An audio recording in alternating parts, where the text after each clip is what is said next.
조선 왕조, 그 거대한 권력의 중심에서 벌어졌던 정말 엄청난 정치 스캔들이 있었습니다.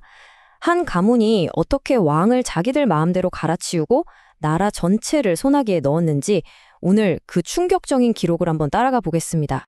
네, 바로 이 질문이 오늘 우리가 파헤쳐볼 이야기의 핵심입니다. 왕의 권위는 땅에 떨어지고 신하가 왕을 고르는 시대. 상상만 해도 정말 아찔하죠. 자, 그럼 한번 제대로 들어가 보죠. 때는 1849년입니다. 조선의 24대 왕 헌종이 고작 23이라는 젊은 나이에 갑작스럽게 세상을 떠나고 말아요. 당연히 왕실은 큰 충격에 빠졌죠. 하지만 그보다 더 시급하고 심각한 문제가 있었습니다. 바로 다음 왕이 없다는 거였어요. 상황이 어땠냐면요. 헌종에겐 당연히 후사가 없었고요. 보통 이럴 땐 가장 가까운 핏줄을 찾아서 왕위를 잇게 하면 되는데 족보를 정말 아무리 뒤져봐도 6촌 이내에 왕위를 이을 남자 왕족이 단 한 명도 없는 겁니다.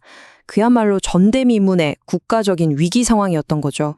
그럼 이렇게 나라가 혼란스러울 때 다음 왕은 대체 누가 정할까요? 법도에 따르면요. 바로 왕실의 최고 어른입니다. 그리고 당시 이 어마어마한 권한을 손에 쥐고 있던 인물은 누구였냐? 바로 헌종의 할머니 안동김 씨 가문의 순원 왕후였습니다. 모든 권력이 그녀의 손안에 들어온 순간이었어요.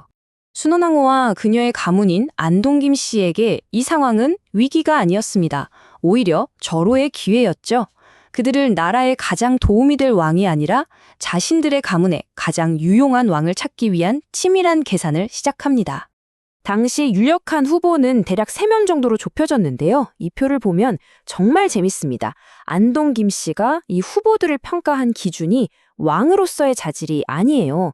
얼마나 우리 마음대로 조종할 수 있는가였죠. 누가 제일 똑똑한지가 아니라 누가 제일 만만한가를 본 겁니다.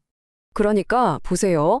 가장 유력했던 두 후보, 흥선군과 이하전은 오히려 그래서 가장 위험한 인물들이었습니다.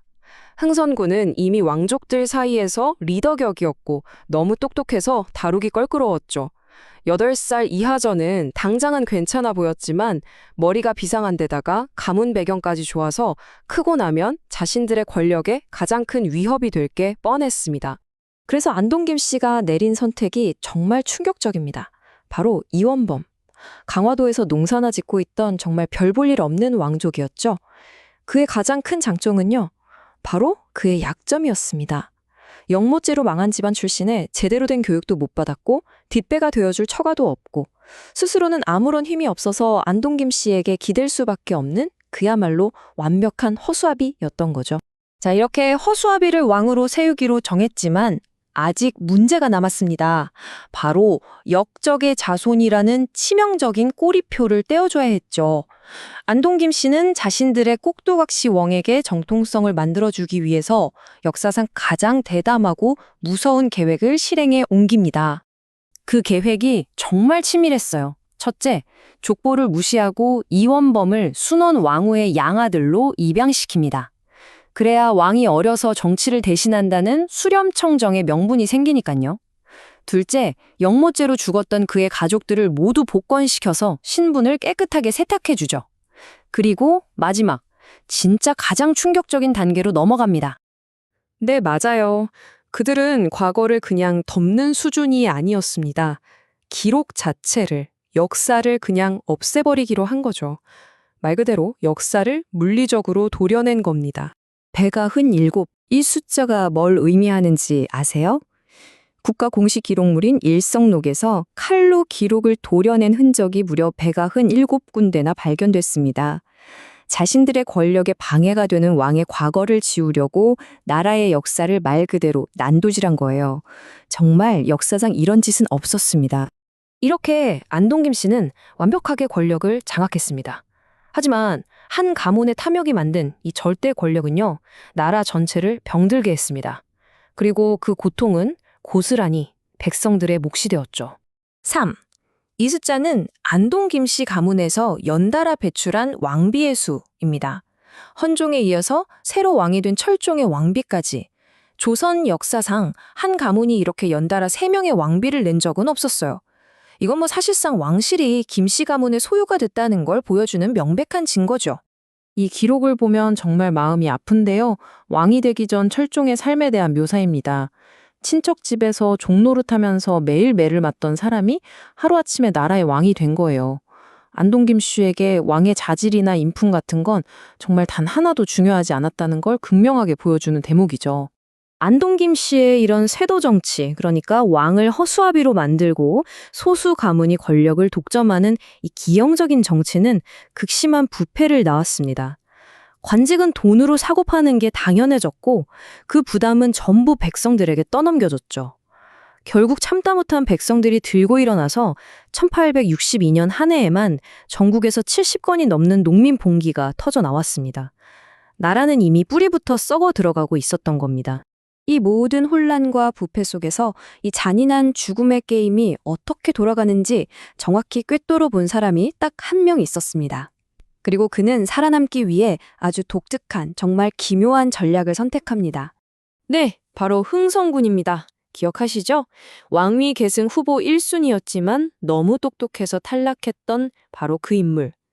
그는 안동 김씨의 서슬퍼런 찰날 아래에서 살아남기 위해 자기 자신을 철저하게 숨기기 시작합니다.